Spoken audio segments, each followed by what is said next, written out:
All right. We are recording. Hope you guys are doing well today. Wanted to give you guys some thoughts on the state of play that we saw. There was 3 blog posts in particular out of a lot of blog posts. I think Sony ended up releasing like 12 blog posts today, all having the state of play a logo on the bottom to let you know that it's tying directly to what the show was. I'd say overall, I was really impressed with a couple announcements for sure. And there was a couple things that made me pivot more towards wanting a PlayStation 5 Pro, which I was hoping to get out of that from this presentation. I was hoping that I would finally get some resolution as to whether or not I wanted the damn thing. You know, I bought the external hard drive. I'm going to obviously try for the super limited 12,300 copies of the PlayStation 5 Pro super special edition. I don't expect to get it, but I'm going to try. But then I thought, well, do I even want the console? And I feel like I have some answers now.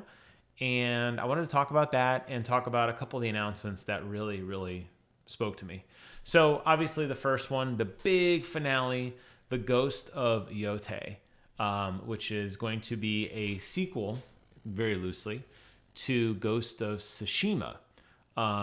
It's going to feature a new feminine hero, Atsu. And I got to say that, you know, of course, the internet is going to be the internet, and it's the worst thing ever because it's a woman, and why isn't it about Jin Sakai, and maybe he's going to make a cameo in the game. He's not going to make a cameo in the game unless he's a ghost, a true ghost, because this takes place like 400 years after, it was 300 years after the events of Ghost.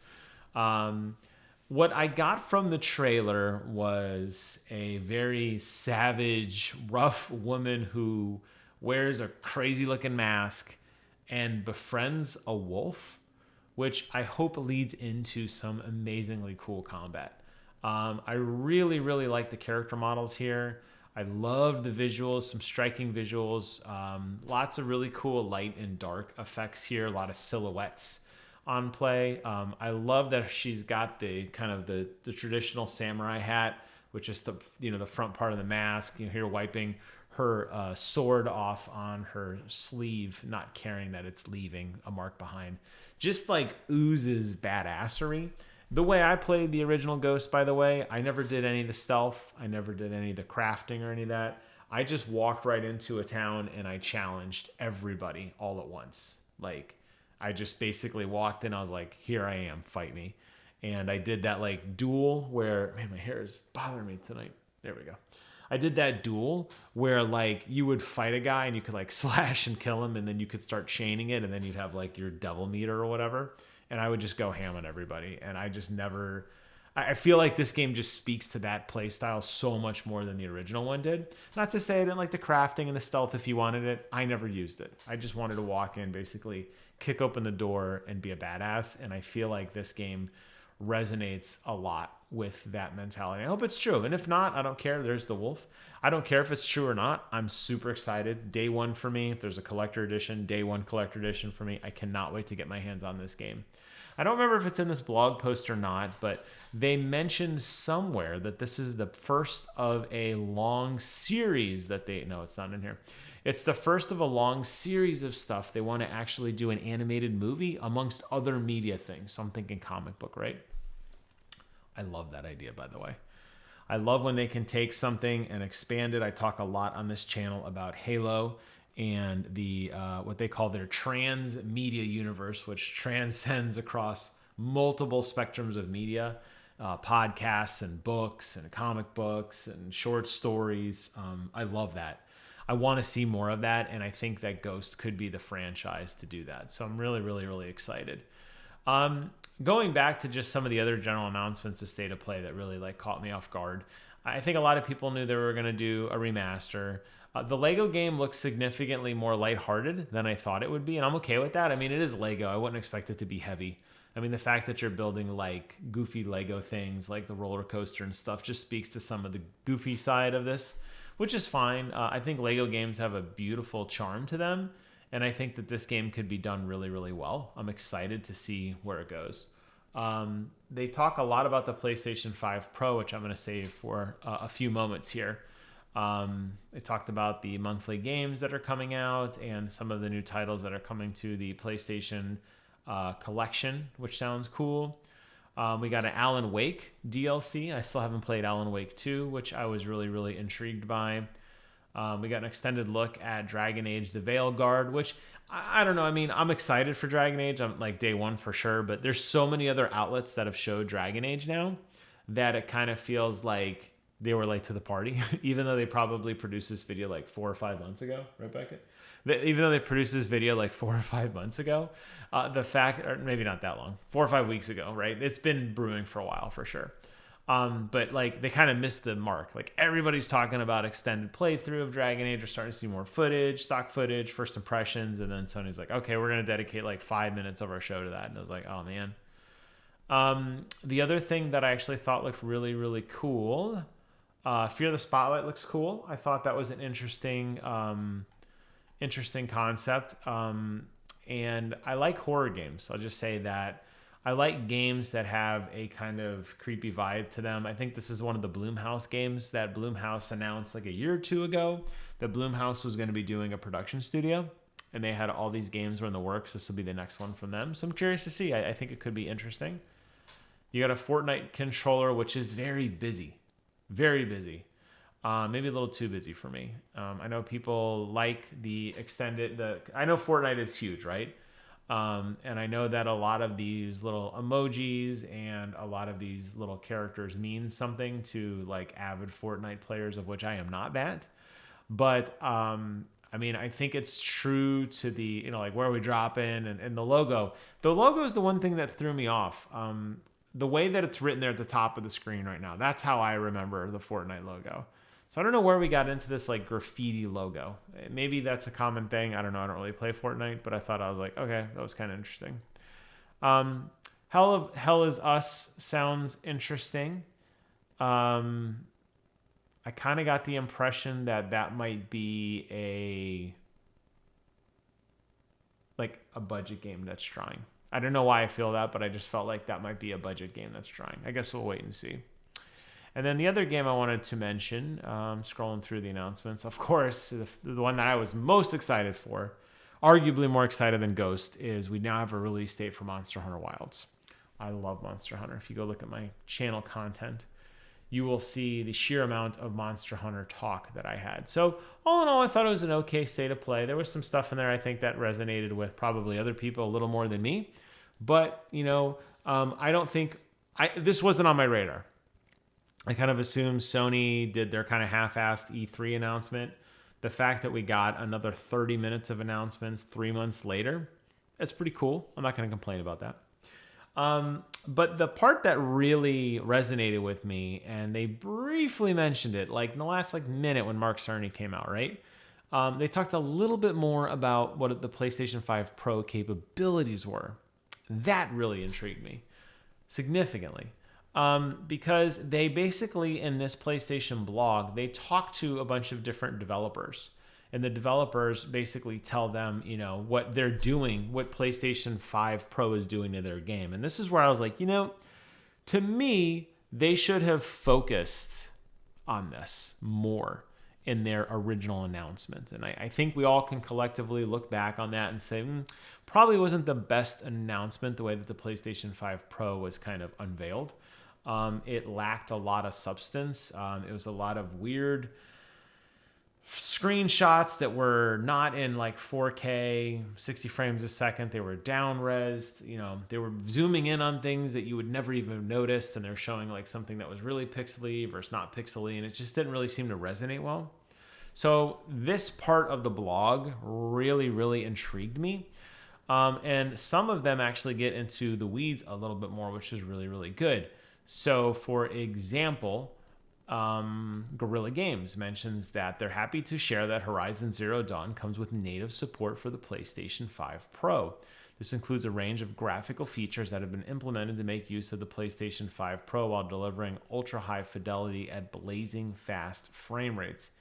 It says that up here, if you go back to the top, it says you can now enjoy the visual quality that matches the quality mode on a regular PlayStation 5, but at 60 FPS. So they're basically saying, yes, this is the 4K 60. Now, it might not actually be 4K. They don't actually mention it here.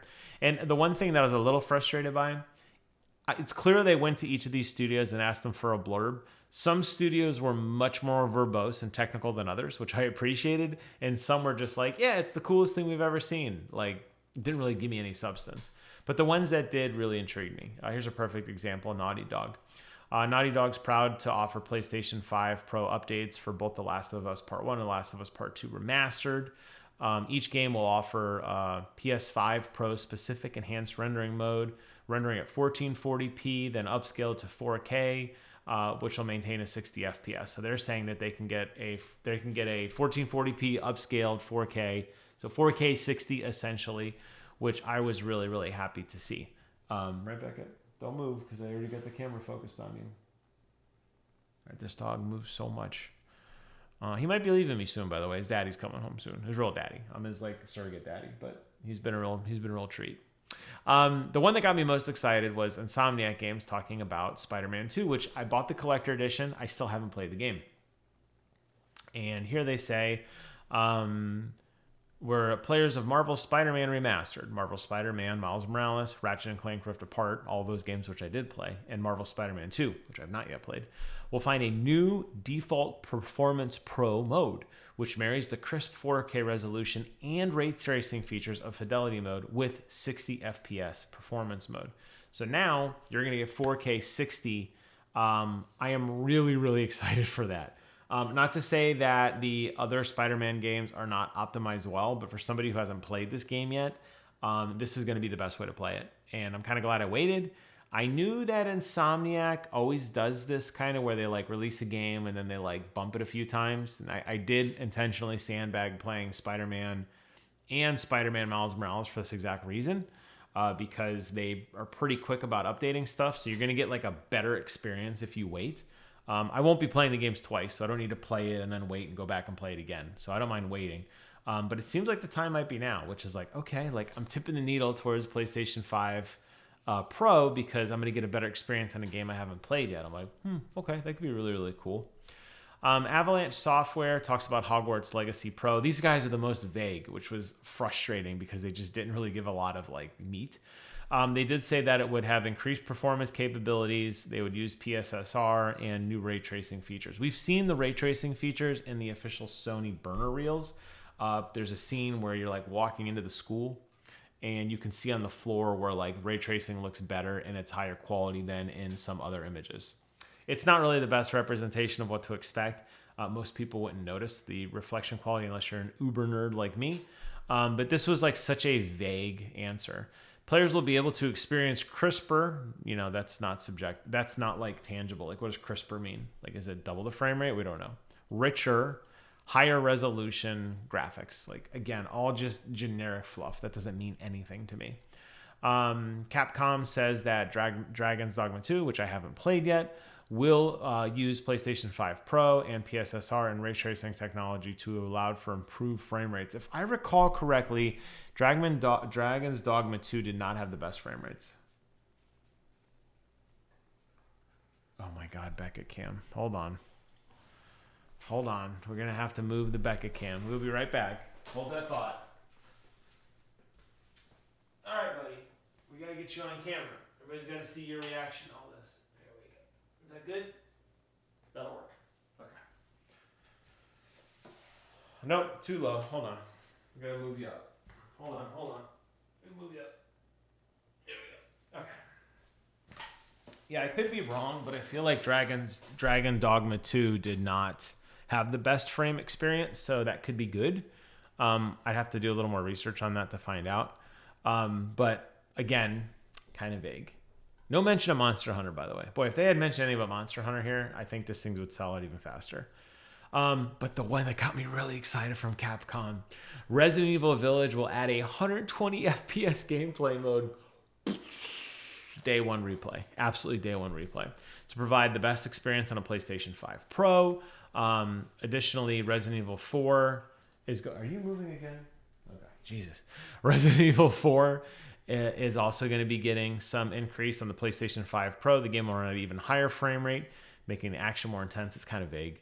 We'll also use the power of the PlayStation 5 for ultra high resolution technology, painting vividly images. Okay, so a little bit of fluff there, but man, 120 FPS. God, I need to see more of that. And I really hope the PlayStation 5 Pro can leverage more solid 120 FPS experiences. That's the hope. That's really the hope. EA said that Dragon Age Veilguard will lean on the power of the PlayStation 5 Pro as well. The game's fidelity and performance modes will both see improvements on the hardware, improved resolution at 30 FPS and 60 F performance modes. And they don't commit to 4K 60. They probably do a dynamic scaling on both resolutions. It might not even be a locked 4K 30 if it's a very graphically intensive game. Saying that it's improved resolution might be more like 1440 instead of like 1080 or something. We don't know yet. But improved fidelity overall, it doesn't seem like it's a bad thing. They're also going to be using ray tracing, ambient occlusion in the 60 FPS performance mode, which was only available in the 30 FPS fidelity mode. So they're going to squeeze in ray tracing on the 60 frame per second game as opposed to 30, which is really, really cool. Koei Tecmo even says Rise of Ronin, another game I haven't played yet. We'll have a new way to experience it. There's a high frame rate. Is that 120 FPS mode? Is that what we're saying here? Tell me. But you can also walk through renditions in greater graphical detail. No specifics there. Konami, Metal Gear Solid Delta, which we did see in the trailer, allows for more vivid, enhanced textures and sense of realism with a smoother gameplay experience. So maybe couldn't lock in at 60 frames a second. Maybe it was close, and now they can.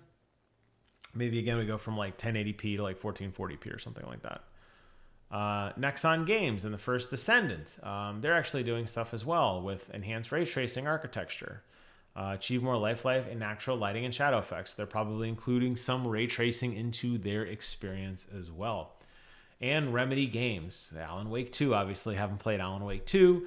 PlayStation 5 Pro mode. We have used the additional power of the PlayStation 5 Pro to improve the visuals and effects in the 60 FPS performance mode, where we have upped the output resolution to 4K, making the experience look better. So another 4K 60 game.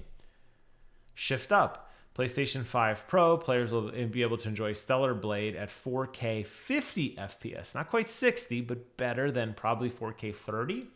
With smoother gameplay, and you'll notice an improvement in grain and detail in the upscale mode.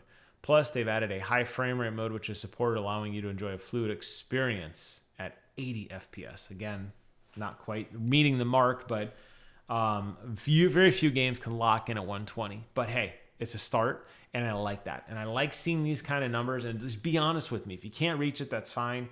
I will make the decision as a gamer. Do I want an 80 frame per second experience with less bells and whistles? Or do I want a 30 frame per second experience, or 45 frame per second, or 60 frames per second? Like, give me the options. And that's why I feel like the PlayStation 5 Pro is starting to speak to me a little more as somebody who has a little bit higher tech on the TV, who enjoys these kind of experiences. Yeah, I can absolutely notice the difference between like a 60 and like 120 FPS, like all day long, which I used to not be able to do that. So I have become the true 120 FPS snob. Square Enix, Final Fantasy VII Rebirth, which has been highlighted extensively, has a new enhanced mode developed specifically for the PS5 Pro, which will combine the performance mode and graphics mode. Now, we did see a lot of this during the Mark Cerny initial trailer. We saw a little snippet of that at the end of the State of Play. They go on to say that enhanced mode will run at 60 FPS and support PSSR to match graphics mode. So you're getting the best of both worlds there. Ubisoft chimes in and talks about the Crew Motorfest, which nobody plays. But that's okay. With the power and the features of the PlayStation 5 Pro, we had an opportunity to push visual settings and graphic details even further with cleaner and sharper image quality, more objects on screen, all running at 60 FPS. Assassin's Creed Shadow as well. Nothing specific here, but they announced specifically that they are working on diligently to maximize PlayStation 5 Pro. So, I don't want to hit play. So, a lot of news there. I know I went long in this and read through all these, but this is important stuff. And the idea that they're reaching out to developers in their own words, and you're hearing from lead engineers and community managers and programmers and studio directors and art directors. I mean, these are people who matter, who understand their game. Getting these guys to provide feedback and tell you, hey, we are doing this is awesome. I doubt Sony will ever be so open kimono to just basically say, hey, here is all the new frame rates and all the new resolutions from the PlayStation 5 vanilla to the PlayStation 5 Pro. I don't expect them to do that. And it's really not on them to do that either on a lot of their games because, you know, it's up to the studio to like optimize the hardware the best they can. But the fact that existing games now are already going to see an increase, and you know it's only going to get better with the machine learning and the way the AI is driven, just like we saw with NVIDIA as they kind of experimented with AI supplement as each iteration of their graphics card got better. I'm really excited for this, and I'm leaning way more towards an absolute yes than like a maybe. I'm curious to see if a Digital Foundry or somebody much smarter than me can put this into pictures. I think more people will understand it. I'm going to guess most people probably didn't read this blog post because there's so many blogs. Like I said, there's like 12 blog posts that came out. It's just too much to absorb and to get into. But I feel like we are starting to see that shift of like specifics, and I'm excited for that. I will be back. I wanted to see what the comments were, but I guess it won't let me see the comments. Can I actually read? There are 8 comments. We don't know what they are. Maybe I have to log in to see it. I am really excited for all this. I think we are. I think this could be really cool for people who are on that really extreme niche, and I'm super excited. Yeah, and that's what the people are saying here. It's nice to have some actual details. It's so nice you said it twice. Yeah, and a lot of people, same as me. You know, hey, listen, they're in my backlog. I haven't played them yet. I'm excited. Very, very good. So we will see. We will see if I end up getting one of these. I will do my best to record some of my thoughts on this whole like pre-order debacle. I will leave the cameras rolling, so to speak. I don't know how much you'll actually get to see of it. I mean, I'll have to blur stuff out if like payment information and stuff pops up, but I will try. I will try my best to get one of these. We will see. If I can't get one, am I going to get a regular PS5 Pro? Based on everything I'm seeing here, probably say 85%. So that'll wrap up today's video. There is Beckett. I'm looking at his cute little face. Thank you guys so much for watching. Take care of yourselves. I know we went long on this one, but there's a lot to discuss. And like I said, enjoy the video. Have a wonderful night. Take care of yourselves. And until next time, Beckett and I will see you guys on the other side. Bye-bye.